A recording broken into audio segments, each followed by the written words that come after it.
Hi guys, I'm Jesse at Strobepro.com, and today I'm going to be showing you the hand-operated lifting shaft set. So what this does is it just makes it easier for you to run paper rolls or vinyl rolls on background stands so you can roll them up and down with ease.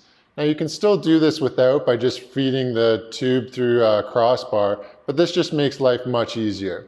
So in the box we're going to have a couple of things. So you're going to have two core inserts, and what these guys do is they're going to stick into the ends of the tube, which give you your mounting positions. You're going to have the chain, which mounts onto these cores and allows you to pull it up and down. And then we have a counterweight, which prevents this from unspooling when it's up on the stand. So let me show you how to put this all together right now. One of the things you're going to need to decide before you set this up is what you're going to mount it on. At Strobepro, we have two different options that will work for you. If you want to make a permanent location, we have the metal triple mount bracket here. And what this does is it's going to bolt directly to the wall and give you three different mounting positions, so you can run 3 rolls of paper at the same time on this. It comes in a set of 2, and you can find that at strobepro.com. The other option is this. It comes in a set. You're going to get 2 of them as well. And this is the single mount position. And what it does, it will just mount to any stand. So it's just got a thumb screw here that backs off. And you can just mount this by screwing it in. So I'm just putting that around there. Tighten it until it directly straightens up. And you're just going to go like that. And then that gives you, on any light stand, you can run a background roll of paper on there. I'm just using a 7-foot stand for demonstration. I would use our 10 or 13-foot stands to mount this lifting shaft system though. So I've got a 5-foot roll of vinyl here. This is going to work the exact same way as a roll of paper. In the middle of the tube, you're going to have a hollow core. So what you want to do to mount this onto the paper roll or the vinyl roll is you're going to take one of the ends, and that's going to insert into the core, and we're going to put it in right up to the black stopper here. So it's going to go in and stop right about there, just so it's even with the end of the core. After that, we're just turning this knob on the end, and what it's doing is it's expanding that piece inside. So I don't want to over tighten it. I just want to make sure it's snug. Once that's kind of hand tight, then we're good. Now you're going to see this cannot be pulled out. If it's loose in there, it's just going to spin around. So you don't want to go over tight, but you don't want to have it loose either. So you would do this on one side, and then the other side, put in the other one. So you're going to notice that these two inserts are a little bit different. On one, we have the gear right here. And that gear is designed to fit the chain, so we just need to keep note of which side we're installing that. And then the other one just has another little adapter here with a thumb screw, which allows you to kind of fine-tune your position once it's installed. So the way that we put these guys on, you're going to see on this, we've got a number of different slots right here. So right along here, so slots there, and then we have the slot on the actual mount itself. What we're trying to do is we're trying to get this guard to be horizontal like this. If we install it like this, the chain is not going to pull smooth. So what I'm doing, if I line up this groove with the groove on there and I slide it in, we can see I've installed that incorrectly right now because this guard is vertically. I need to reposition that and make sure that it is going horizontal. And we just set it there like that. It's very easy to do. Now, from there, what we're going to do is add the chain. So we need to find the end of the chain here, which happens to be right here. And what we're doing is we're going to come up from the bottom here. And I'm putting, if you can see here, I'm putting the first link on the gear. So I'm just going to drop the chain.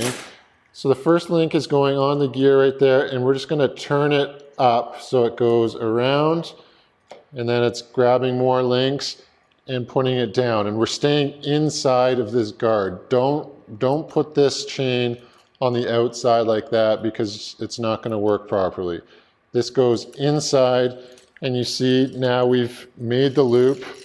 I'm pulling the chain straight, and you're gonna get some kinks like that. All you need to do, just go through and unspin them until this thing goes completely straight. We got one more at the bottom here. And now it's hanging straight.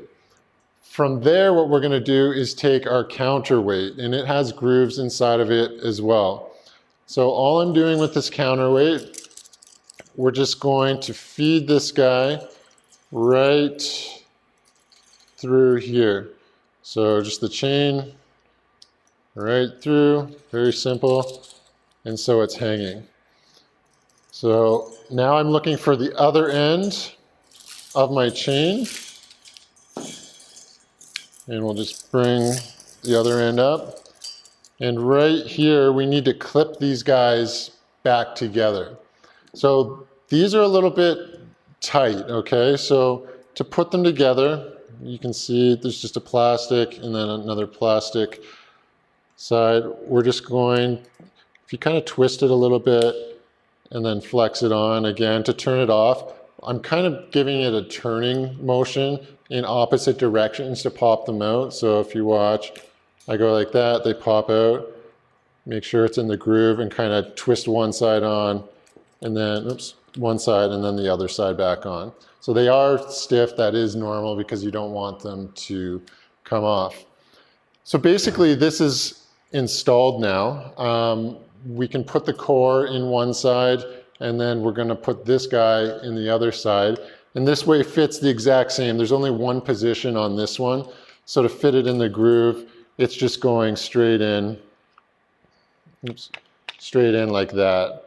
And actually you would probably have it the other way so you can get the thumb screw there. So once you fine tune your position, you just lock that in, and then your width is set. So I'm going to show you just on our backdrop here in the studio, we've got one set up, just how it works to roll it up and down though. So I'm over by our backdrop in the studio here, and we've got two rolls set up. You can probably see the black one and then the white one here. These are just paper rolls that we sell. All the paper rolls are typically 9 feet. You can get the 5-foot ones, or you can just cut them in half as well. But you can see now, rather than having to go up a ladder and pull this down, all I have to do is just pull the chain, and I can bring that paper up. It's staying in position because of the counterweight. It just makes it a lot easier to control these backgrounds really quick and easy. So again, I can pull it down like that. You don't want to let it start spinning once it gains momentum. So stop the momentum and then it will stay in place as well. Guys, another great option for that single background hook that I showed you before is mounting in different places in your studio.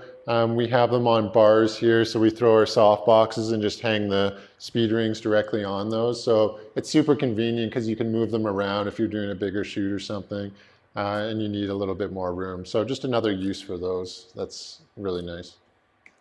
A lot of people often ask us, can we use this lifting shaft system with a fabric backdrop? The answer is kind of yes and no. Number one, it's not going to roll quite as nice as paper.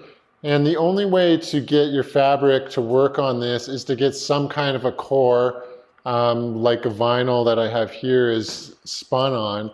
What you can do, if you go to Home Depot and get some like heavy duty, like ABS black piping, you're going to want 2-inch to be able to do this. You can tape the long or the short edge of the fabric on there and then kind of spool it up from there. That's really about kind of the only way to do it effectively. But the problem is you want to make sure that that piping core is going to be strong enough that you're not going to get a big sag in the middle. So the paper rolls that we sell, it's a very heavy duty cardboard. The vinyl, it uses an aluminum core specifically for this reason, so you don't get a big bow in the middle and then your backdrop has a big crease in it. So it can be done. Check it out, you can play around with it. That piping is very inexpensive. But the core system itself, the lifting shaft, it's really nice. It gives your studio a really professional look. You know, to be able to bring those backdrops up and down in front of a client quickly and easily just shows that, you know, you're professional rather than taking 25 minutes to switch a backdrop out. So check them out at strobepro.com, and until next time, I'm Jesse.